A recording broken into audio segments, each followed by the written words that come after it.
সুপ্রভাত বন্ধুরা, সবাই কেমন আছো? আশা করছি তোমরা সবাই খুব ভালো আছো এবং সুস্থ আছো। আমিও ভালো আছি। তোমাদের সবার সুস্থতা কামনা করে আমার আরও একটা নতুন ব্লগ শুরু করছি। আজকে হলো শুক্রবার এবং এখন বাজে সকাল 9টা। তো এখন থেকেই ব্লগটা শুরু করছি। সকালে উঠে জামা কাপড় ছাদে মেলে দিলাম, রান্নাঘরে গেছি, রান্না এখন চলছে। আর আমার হাজব্যান্ড এখন স্কুলে যাচ্ছে, যেহেতু উচ্চ মাধ্যমিক পরীক্ষা চলছে, তো তার জন্য। আর মেয়েকে দিই, ও পড়ছে, ওই দেখো স্কুল যায়নি, ও পড়াশুনো করছে ওইদিকে। তো চলো রান্নাঘরে যাই, গিয়ে দেখাচ্ছি কি রান্না করছি। চলো তোমাদেরকে দেখাচ্ছি। রান্নাঘরে আজকে করব ডিমের ঝোল আর এই পনিরের তরকারি হচ্ছে। এই যে পনিরের তরকারি হয়ে গেছে, এটা এখন আমি নামিয়ে নেব। আর ওই যে ডিম আলু ছিলে রেখেছি, ডিমের ঝোল। আর এই দেখো বাঁধাকপি কেটে রেখেছি, বাঁধাকপি করব। আর এই যে বেগুন কুমড়ো এগুলো ভাজবো। তো এই রান্নাবাড়ি এখন হবে। তো শুরু করি রান্নার কাজ আর কি। তো এটা হয়ে গেছে, এটাকে আগে নামিয়ে নিই। ডিমের ঝোলটা এখন কষাচ্ছি। দেখো একদম কাশ্মীরি লঙ্কার গুঁড়োটা শেষ হয়ে গেছে, অল্প ছিল, অল্প দিয়েছি। তো কালারটা ভালো হয়নি, যেহেতু বেশি ঝাল দেওয়া যাবে না, মেয়েও খাবে। কালারটা লাল লাল হচ্ছে না। তো যাই হোক, এখন হাজব্যান্ডও নেই, কাশ্মীরি লঙ্কা আনাও হলো না। আজকের দিনটা এইভাবেই ডিমের ঝোলটা হবে, দেখতে একটু কেমন লাগছে। তো কষিয়ে নিই ভালো করে। আমার বাগানের পেঁয়াজগুলো দিয়েই রান্না হচ্ছে কয়দিন থেকে। তো পেঁয়াজগুলো যেহেতু কচি, তো দিতে দিতেই না পেঁয়াজগুলো গলে যাচ্ছে, খুব ভালো গলে যাচ্ছে, একটু ঢাকা দিয়ে রাখতে না রাখতেই। আর দোকান থেকে বাজার থেকে যেগুলো কিনে আনে ওগুলো তো একদম পেঁয়াজগুলো গলতেই চায় না, আর এই পেঁয়াজগুলো খুব সুন্দরভাবে গলে যাচ্ছে। কষিয়ে নিই, কষিয়ে ডিমের ঝোলটা করি। বাকি সব রান্নাবাড়ি হয়ে গেছে, চাটনি রয়েছে, বাঁধাকপির ঘন্ট করলাম, বেগুন ভাজা, কুমড়ো ভাজা, পনির সব হয়ে গেছে। এখন এটা হলেই হয়ে যাবে, তারপরে বসাবো ভাত। সকালে ওঠার থেকে আজকে বিছানাটাই গোছানো হয়নি। সকালবেলা উঠেই চলে গেছি রান্নাঘরে, যেহেতু উঠতে উঠতে 8টা বেজে গেছিলো। তো তারপরে আবার মেয়ে বিছানায় শুয়েছিল, ও পরে উঠেছে, তো যার জন্য আমি তো আগেই চলে গেছি রান্নাঘরে। তো আর বিছানাটাই কিন্তু গোছানো হয়নি। তো এখন রান্না চলছে, ডিমের ঝোলটা ওদিকে ফুটছে। তো আমি এখন আসলাম বিছানাটা গুছিয়ে নিতে। তো বিছানা যদি গোছানো না থাকে না, আমার মাথা একদম ঠিক থাকে না। বিছানা সব সময় টান টান ঝাড়া থাকলে, গোছানো থাকলে তাহলে ভালো লাগে, ঘরটা দেখতেও ভালো লাগে এবং মনটাও ভালো লাগে। তো বিছানাটা গোছানো দেখো হয়েই গেছে। আর বাচ্চার অত্যাচারে তো বিছানা টনটন, মানে এই চাদরটা আমার একদম টান টান থাকেই না, তবুও যতটা পারি টান টান করে রাখার কিন্তু চেষ্টা করি। রান্না বাড়ি, গ্যাস ট্যাস মোছা সব কমপ্লিট হলো। এখন ভাতটা বসিয়ে দিয়েছি, এখন 12টা। গিজারটাও দিলাম, স্নান করব, মেয়েকেও স্নান করাবো, তারপরে ভাতটা হোক। ভাতটা হলে হাজব্যান্ড আসবে তোমার 1:30টার দিকে, পরীক্ষা শেষ হয় 1টার দিকে, ওর আস্তে আস্তে বাড়ি হয় 1:30, 1:45 এরকম বাজে। তো এসেই ও আবার যাবে, খাওয়া দাওয়া করে ও যাবে ব্লাড দিতে। কারণ ওর এক ছাত্রীর ভাই রয়েছে যে থ্যালাসেমিয়া পেশেন্ট। তো আগেও আমার হাজব্যান্ড গিয়েছিল ব্লাড দিতে, তো ওকে ব্লাড দিয়েছে। তো ছাত্রীর মাটা সকালবেলা ফোন করেছিল যে ব্লাডের খুব দরকার, ডোনার পাচ্ছে না। আমার হাজব্যান্ডও বলে রেখেছে যখন ডোনার পাবে না, কোনো রকম অসুবিধে হলেই যেন ওকে ফোন করে। তো ছাত্রীর মা ফোন করেছিল, বলছে যে পেশেন্টের অবস্থা মানে ভালো না, ব্লাড দিতে হবে, ব্লাডটা চেঞ্জ করতেই হবে। তো হাজব্যান্ড বলেছে যে যাবে। তো যার জন্য ও এসে দুপুরবেলা খাওয়া দাওয়া করে আবার যাবে হসপিটালে ব্লাড দিতে। তো আমি ভাবছি যে আমিও যাব একটু হাজব্যান্ডের সাথে বালুরঘাটে। তো দেখি ও আসুক, আমাদেরকে নিয়ে যেতে চাইলে এখন নিয়ে যাবে কি না আমাদেরকে, দেখি। তো ভাবছি একটু ঘুরে আসবো বালুরঘাট থেকে। তো দেখা যাক কী হচ্ছে। বালুরঘাট গেলে তোমাদেরকেও দেখাবো। তো চলো দেখতে থাকো। তো বেরোচ্ছি আমরা এখন তাড়াহুড়ো করে। হসপিটাল থেকে নাকি বারবার করে ফোন করছে, তো তাড়াহুড়ো করে আসলো স্কুল থেকে, কোনো রকমে খেলাম, খেয়ে দিয়ে এখন বেরোচ্ছি। তো চলো যাই। হ্যাঁ, আরেকজনের তো কাজই চকলেট খাওয়া। তো গাড়ি করেই যাচ্ছি আমরা আজকে। চলো। আবার মনে হয় ফোন করেছে, আবার ফোন করেছে।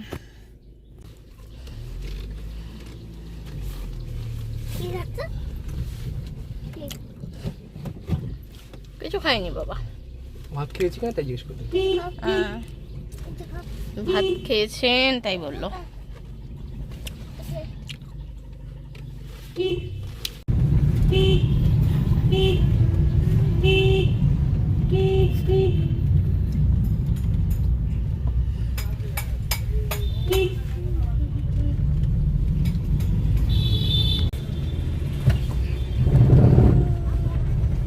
এই যে আমরা হাসপাতালে ঢুকছি, দেখো এটা আমাদের বালুরঘাট জেলা হসপিটাল। চলে আসলাম আমরা বালুরঘাটে, চলো নামি। এটা ব্লাড ব্যাংক হসপিটালে, ওই যে ওখানে এমার্জেন্সি রয়েছে, লোকজন। এখানটা আসলে আমার হসপিটালে আসতে ইচ্ছা করে না, মনটাও ভালো লাগে না, চারিদিকে অসুখ বিসুখ রোগী, ভালো লাগে না আসতে। তো চলো, ওই যে হাজব্যান্ড এগিয়ে যাচ্ছে, খুব তাড়া দিচ্ছে বারবার করে, যেহেতু ফোন করছে আসে দিয়ে। এই যেটা ব্লাড সেন্টার। হাজব্যান্ড তো ভিতরে ঢুকে চলে গেল রক্ত দিতে, মনে হয় এসেই দৌড়ে দৌড়ে চলে গেল, দেখতেই পেলে তোমরা, খুব তাড়া ছিল।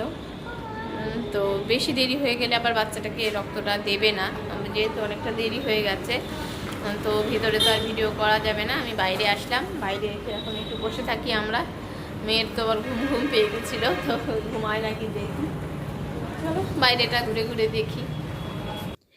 আমরা তো বাইরে বসেছিলাম, আর হাজব্যান্ড আবার লুকিয়ে চুরিয়ে ঘরের মধ্যে, দেখো ওই ছোটো ছোটো দু একটা ভিডিও করেছে। তো আমাকে বললাম আমি ঘরের মধ্যে ভিডিও করছি, ওনারা বারণ করছিলেন, দেখে নিয়েছে একবার, তো তাও ভিডিও দু একটা করেছে। তো এখন ওর ব্লাড দেওয়া হয়ে গেছে, তো দেখতেই পাচ্ছ হাতটা কিন্তু চেপে রয়েছে। কিছুক্ষণ শুয়ে থাকতে বলছিল, 20 মিনিট মতো বসে থাকতে বলছিল, তো কতক্ষণ বসে থাকেনি, 10-15 মিনিট একটু বসেছিল, তারপরে কিন্তু ও বেরিয়ে চলে এসেছে। তো এর বাইরে এখন দেওয়া হয়ে গেছে। আর ওই যে রিসেপশনের সামনে দেখতে পাচ্ছ যে শাড়ি পরে মহিলা দাঁড়িয়ে আছে, ওটাই হলো ওর ছাত্রীর মা। যে হাজব্যান্ডের ব্লাড দেওয়া হয়ে গেল, উনিও সই টই করলেন মনে হয়, যেগুলো ফর্মালিটিস থাকে। তারপরে এখন বাচ্চাটাকে কিন্তু ব্লাডটা দিয়ে দেওয়া হবে, সমস্ত প্রসেস রেডি ছিল। তো আমরা এখন দেখতে যাচ্ছি বাচ্চাটাকে, যে বাচ্চাটার জন্য রক্ত দিল। আমি তো দেখিনি, আমার হাজব্যান্ড তো চেনে, আমি দেখিনি, তো দেখতে এই জন্য যাচ্ছি। ভেতরে ওদিকে তো ভিডিও করতে পারবো না, তো চলো এখান থেকে যাই। হয়ে গেল আমাদের হসপিটালের কাজ, রক্ত দেওয়া হয়ে গেল হাজব্যান্ডের। এখন দিদির বাড়ি যাব একটু, দিদির বাড়ি থেকে একটু, দুপুর আছে তো এখন একটু মেয়েকে ঘুম পাড়াই, যদি ঘুমাই তারপরে বিকেলবেলা ইচ্ছা আছে একটু পার্কে ঘুরিয়ে নিয়ে তারপরে বাড়ি চলে যাব। তো চলো এখন হসপিটাল থেকে বেরোই। হসপিটালে এমনি আমার ভালো লাগে না, মন টন আসলেই ভালো লাগে না, চারিদিকে অসুখ বিসুখ, লোকজনের মন টন খারাপ, দেখে ভালো লাগে না। চলে আসলাম দিদির বাড়ির এখানে, তো মাঠে গাড়িটা এখন রাখা হচ্ছে, গাড়িটা রেখে চলো দিদির ওখানে যাবো। আর এই দেখো এই কি করছে, দেখো এই মেয়েটা, কি করছিস? হাই চলে আয়, পড়ে যাবি, আয় মাংকি, পড়ে যাবি, আসতে।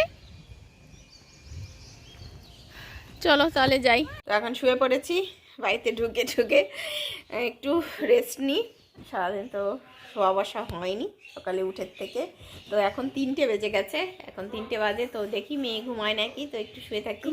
তো ভাগ্নে তো আছে, মাও রয়েছে, মা একটু বাইরে গেল, আর দিদি তো এখনো স্কুল থেকে আসেনি, ও দিদা টয়লেট করতে গেছে।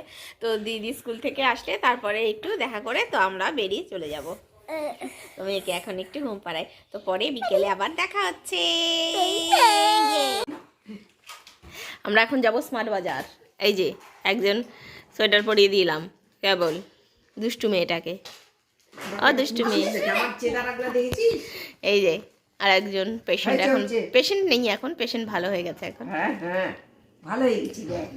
আর এই যে পুরনো জামা কাপড়, স্মার্ট বাজারে এক্সচেঞ্জ অফার চলছে না, তো কি হয়েছে, 50% অফ। এই জামা কাপড়গুলো কী হবে, লোককে দিয়েও এত জামা কাপড় থেকে যাচ্ছে, আমারও রয়েছে, এগুলো নিয়ে যাব। 5 কেজি হতে হবে জামা কাপড় শুধু। বিকেলবেলা বলেছিলাম পার্কে যাব, কিন্তু পার্কে আর যাওয়া হলো না। দিদি বলছে স্মার্ট বাজার যাবে, স্মার্ট বাজারে পুরনো জামা কাপড় দিয়ে এক্সচেঞ্জ অফার চলছে। পুরনো জামা কাপড়ের বদলে জিনিস কিনলে তোমাকে 20% কি 10% অফ দেবে।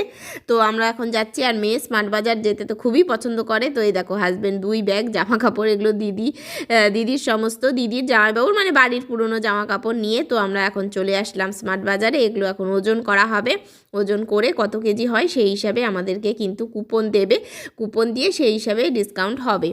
তো এই অফারটা চলছে কত তারিখ অবধি যেন চলবে, আমার ঠিক মনে পড়ছে না, মার্চ মাসের কত তারিখ অবধি যেন এই অফারটা চলবে। তো আমাদের জামা কাপড় দেওয়া হয়ে গেল, মোট 10 কেজি মতো হয়েছে।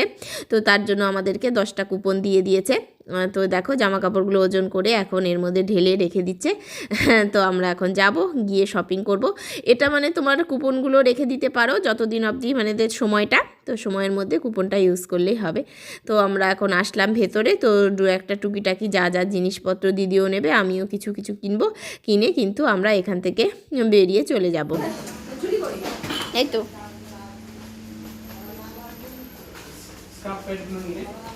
এই তো বাড়িতে আসলাম, এসে সবে জামা কাপড়ও চেঞ্জ করিনি, ভাত বসিয়ে দিয়েছি। দেখো এসেই আগে ভাত বসালাম, হাজব্যান্ডের খিদে পেয়ে গেছে বলছে, তো ভাতটা বসিয়ে দিই, তারপরে ধীরে ধীরে কাজকর্মগুলো করি। এসে বাসন তুললাম, বাসন টাসন তুলে ভাতটা বসালাম। তো এবার মেয়ে দেখানোর জন্য ব্যস্ত হয়ে গেছে, তোমাদেরকে দেখাবে যে স্মার্ট বাজার থেকে আমরা কি কি কিনলাম। তো চলো দেখাচ্ছি, ও দেখাবে বলছে। কি কিনেছি দেখাও, সব বের করছো? হ্যাঁ দেখাও তাহলে একটা একটা করে। হ্যাঁ কেক কিনেছো, আর এটা গায়ে, হ্যাঁ গা ঘষা, পিঙ্ক কালার পছন্দ তাই নিয়েছো। আর একটা নেল পলিশ, হ্যাঁ মেরুন কালারের নেল পলিশ। হ্যাঁ মনি বিস্কিটটা দিয়েছে, মনি কি কি দিয়েছে, বিস্কিট আর জুসটা দিয়েছে না। হ্যাঁ এই একটা কৌটোর সেট কিনেছি। আচ্ছা ঠিক আছে। হুম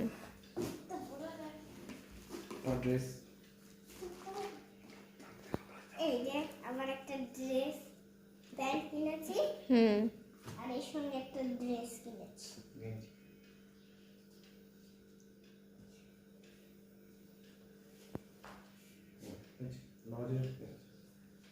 আর হলো বাবা একটা দই কিনেছে, এই যে দই। দই। আর হলো একটা আমি কিন্ডার জয় কিনেছি, আর কাপ কিনেছে কটা, চারটে। আর আমি ব্রাশ কিনেছি, আর একটা ফ্রুটি কিনেছি। ফ্রুটি না মাজা। হ্যাঁ আজকে ব্লগটা এখানে শেষ করছি, কালকে সকালে আবার দেখা হবে। Good night, tata. মেয়ে তো বলেই দিল। তো আজকের মতো ব্লগ এখানেই শেষ করে দিচ্ছি। সবাই ভালো থেকো, সুস্থ থেকো, দেখা হবে খুব তাড়াতাড়ি। Tata, good night, bye bye.